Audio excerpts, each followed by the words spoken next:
Hello, ladies and gentlemen. My name is Shino. I'm your gaming and anime ninja, and we're here for episode 3 of Ask Shino. As you guys know, I hit you guys up on Twitter, Facebook, and Discord to ask you guys if you had any questions for me you want me to ask for this week's episode, and this is what we've got. So I'm going to go through them one by one. I believe we have 4 or 5 total. We're going to see. We may only do 4. We're going to try to keep it under, again, 20 minutes, no longer than 25. We're going to try to keep it 20 minutes and just kind of go from there, all right? First up, we have Serial from Twitter asking your thoughts on affiliates getting more emotes and possibly ad revenue. Some argue that they don't deserve them and it takes away from partners. This is a quick one. I don't really think that it takes away from partners. I actually love the fact that affiliates now get more emotes. Even me personally, I know like at least a dozen affiliates that have more sub points than I do at this point. And to be or to be fair, that's not an uncommon thing. I've seen multiple people who just have very supportive communities, but just don't have the actual consistent or high viewer count that say other partner streamers do. I know, like for example, not to call anyone particular, but I know multiple streamers that are at 150, 300, even 800 sub points, and they're still considered affiliates. So I mean, I think it's great for them to be able to at least have a few more emotes, especially if they're at already in the hundreds of the sub count and they're bringing in Twitch that revenue. Those communities should be able to like express themselves more, have more emails so they can use other places. As for the ad revenue, this is something Twitch announced when they announced the partner program or the affiliate program. They announced it. They would get emotes. They announced that they would get bounty boards and sponsor opportunities. They announced that eventually they would get ad revenue. If you look back at the original affiliate announcement sheet, they said that all of these things were going to be coming. So anyone who's surprised with this is confused, like baffles me. And again, for me personally, this does nothing to partners. So I don't understand why any partners would have a problem with this except for just being salty. Um, I can understand there's the argument of like, how does this at this point what it differentiates affiliate from a partner? And to be fair, as someone who's been a partner for a year, even with lower numbers or lower sub counts, there are still way more opportunities that are available to you and are only available to you if you're a partner. If you aren't getting those opportunities or you aren't reaching out to take advantage of those opportunities, that's entirely on you. But despite the fact that I've had like a quite reduced sub count since getting partnered, I've managed to make as much, if not almost more money than I was as a partner with like 50 to 60 subs than I was as an affiliate with 250 subs, just because of the new opportunities been afforded to me because I'm a Twitch partner. There's a lot of doors that get open both on Twitch and off of Twitch once you get partnership. And if you're like really taking advantage of them, there's a lot you can gain from it. But if you're just sitting home, turning on your stream and assuming that all of these sponsorships and brand deals and things are supposed to come to you, that's not how it works. Having that check mark means a lot to a lot of people. So but you have to do the most with that check mark. As for affiliates, this is just a great thing. This is essentially the idea of affiliate program was to help people go from streaming into like basically into streaming as a hobby to streaming as like a side income or a part-time job, which is affiliate status. And then ideally is when you get the partner, you want to be at the point where you can maybe make the idea or make some of the like decisions about whether or not you can stream full time. That's part of the idea of like partnership to begin with. That's why some of the requirements are so high, is because they didn't want to partner anyone that couldn't stream full time. And so that's ideally is what they're looking for and aiming for with the difference and what the requirements are for the partnership program. Um, all that being said, I think it's great for affiliates. I think ad revenue will be a great way. To be completely frank with you, if you're averaging 100 viewers, you're only making 30, and you're not running ads like in between games, like say you're doing like a battle royale league and you're not running ads constantly like in between games, if you're only at 100 viewers, you're only making $30 to $60 in ad revenue a month. That's whether you're an affiliate or a partner. And to be honest, you're only making $30 to $60 a month if you're averaging 100 viewers, which means you're probably hitting the partnership requirement. So to be fair, I wouldn't expect an insane amount of money from ad revenue. Affiliates that are getting this, if you are getting this, probably less than $20 a month. But it gives you a good idea of what you're going. And mind you, you could be making more if you're a 30 viewer affiliate and you're running ads in between every Apex or Fortnite game. you might be making way more money than that. It is 100% possible to do that, but just keep your expectations realistic. Ad revenue is nowhere close to what it used to be, and is barely worth mentioning unless you're bringing in big numbers or you're running a lot of ads, like I said. That's just my thoughts there. All right. Next question. We got this question come from Swag Mania Guy or something, aka Dat Boy. Um, a game you know. His question is a game you know is not that good, but you would defend it anytime because of nostalgia. E.g. Mario Party or the Sonic All Stars Racing. A game that I know isn't that good, but probably would defend. I'm gonna be easy. That's easy for me. The Dragon Ball Z Budokai like 1, 2, and 3. Those, for me personally, get trashed on whenever people talk about Dragon Ball Z fighting games, especially with Dragon Ball Fighters being out now and being where it was. But nothing made me feel more like a Z fighter than the Dragon Ball Budokai series. I think Budokai 1 was like groundbreaking. I learned about so many things about, like, I learned so much about fighting games from playing that game that I was able to pick up other games like Tekken, like Soul Calibur, like whatever, because I spent so much time playing that game and like learn things from just basics. But then beams to beam clashes, there was a lot of things that game was really good for and really like innovative for, in my opinion, and were just so much fun. Nothing Dragon Ball related interactive, like none of the Game Boy games or other games, side of like Dragon Ball sagas, made me feel like I was playing a Dragon Ball character. Getting the hold back and X and power up. I know in fighters it's considered BM to stop and power up, but like there were moments when playing Budokai where me and my friend would both be at like next to no health, and we'd be like, you know what, screw it, and we'd both just power up for like a good 10 seconds till we're at 7 key bars. We're like, look, we got max key, like whatever ability we want to use is in our arsenal. Like straight up, next move wins. And then by Budokai 2 and Budokai 3, it got to the point where you would do that, and we literally settle it with a final beam clash. Like he'd hit his Gallic gun, I'd hit my Kamehameha, and we'd beam clash it out. And you know, whatever happens, happens after that. But like those moments wouldn't happen from any other game. I don't care if anyone says Budokai 1, 2, and 3 is best. I don't care about Tenkaichi, Xenoverse, any of those other fighting games.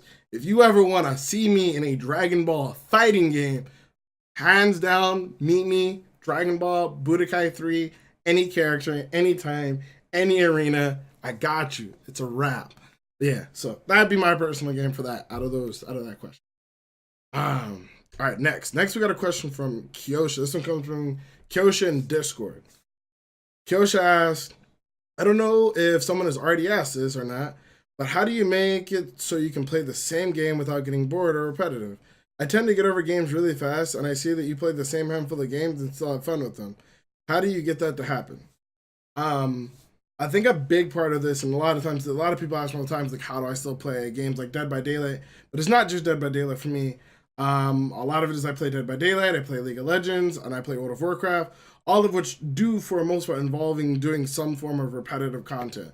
There are 3 major ways that I get through this. One, for example, even though this is the League of Legends and Dead by Daylight answer. Even though the games seem repetitive, and they can be at times, the major difference in these games is what happens, like how things play out. Like for example, in League of Legends, there's always 5 versus 5 on Summoner's Rift, and you guys clashing. The thing is, even though you're always clashing on the same map and you always have the same objective, how those 5 and 5 fight can be drastically different based on the fact that there's how many champions. This team has 5 champions, this team has 5 champions, those 5 champions don't double each other. And so seeing how you use your 5 to counter their 5 and beat their 5 is what creates the variety of it. So even though we are still doing the same thing on the same map, no 2 games are alike. And the same thing can be true for Dead by Daylight. I think one of the weakest parts of Dead by Daylight right now, in my personal opinion, is at high rank it doesn't feel like this, which is why, in my opinion, I feel like probably one of the strongest reasons as a streamer that I used to de-rank myself back to lower ranks was to gain more variety of killers. But essentially is, as a killer, you have 4 survivors. As a survivor, you have 1 killer, but that killer can be running 2 of like 30 different add-ons. He can be running 4 of any variety of like 50 to 60 perks that are available to killers. May not be that many. I don't know the number of perks on the top of my head. But knowing that even though you're playing on some of the same maps, which mind you, you're not even playing on the same maps, but knowing you're still doing the same thing, getting the gens and get out, the things that differentiate are the map you're playing on, the way the map looks, how foggy the map is, what killer you're playing against, what add-ons you're playing against in terms of what killer, and obviously what perks they're running. These things like a Insta Hillbilly is very different from a Bumper Billy or a Silent Billy. A tier one forever tier one Myers is much different than a Tombstone Myers, and so on and so forth. And not every killer has that level of variation.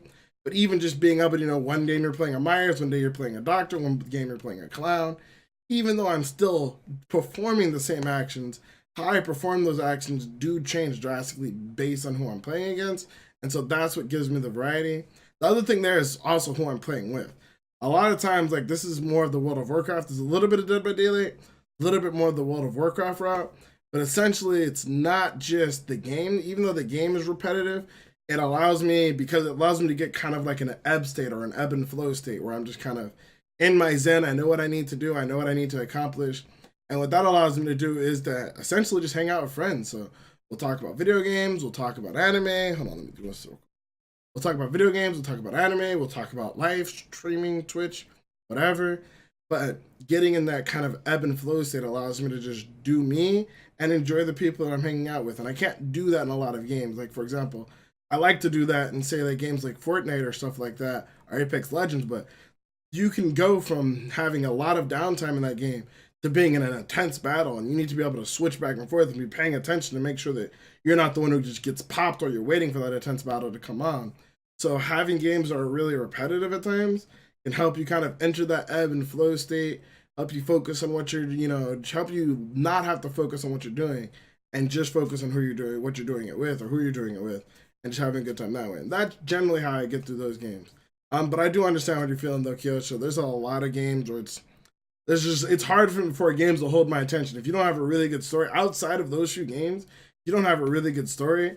I've done a lot of picking up and dropping games a lot recently, where I'm just trying new games to try to see what really brings me in. But it's not super easy to just do that. It does take some time. So I do understand that it's kind of rough right now, like not getting bored of games. They have to be really good in order to prevent that. And generally, what compels me in games, if it doesn't have one of those aspects to it, what compels me to get through a game is a story. So something like God of War, although the action and gameplay was a lot of fun, what compelled me to get through God of War was also like the sense of accomplishment and that game's story, which was one of the greatest games of 2018 if you didn't see it yourself. But yeah. All right, so that's from Kyosha. We have two more, which I think we can do. I think we have time for that, right? Yeah, we have time for two. Yeah, we got time for two more. We have one from Button Masher. We'll do this one really quick. We have one from Button Masher on Facebook where he says simply Battle Angel Alita or Captain Marvel. I'm not gonna lie, I don't know. I haven't seen either yet. I was planning on seeing Captain Marvel before Infinity War, because she's gonna play a big part of our end game or whatever. So I was planning on checking out Captain Marvel because she is going to play a huge part in Endgame. So that'll be really cool coming up soon. And I've actually heard some drastically different opinions on Battle Angel Alita from the anime community. One side of the community is saying that this is literally the best anime movie you've ever gotten, and like that Battle Angel Alita has saved anime movies.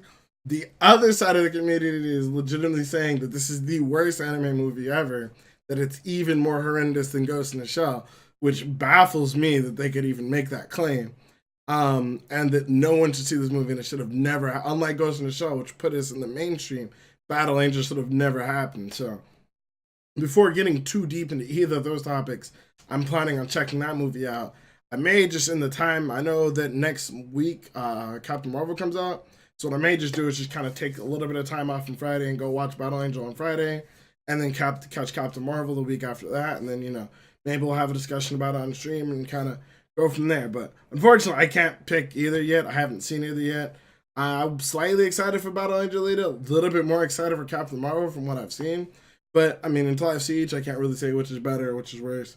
That's just kind of my thought there. But that was a quick one from Button Masher. And lastly, we have, what game or games did you think you'd not like but gave a chance and ended up loving? This is from Simply AJ. This question is a good one. If I had to think of recently, it would actually be Fortnite. I was under the impression I wouldn't care for that game at all, and I think it was really dumb and stupid. Kind of just riding off the wave of hate from everyone else when it started to blow up.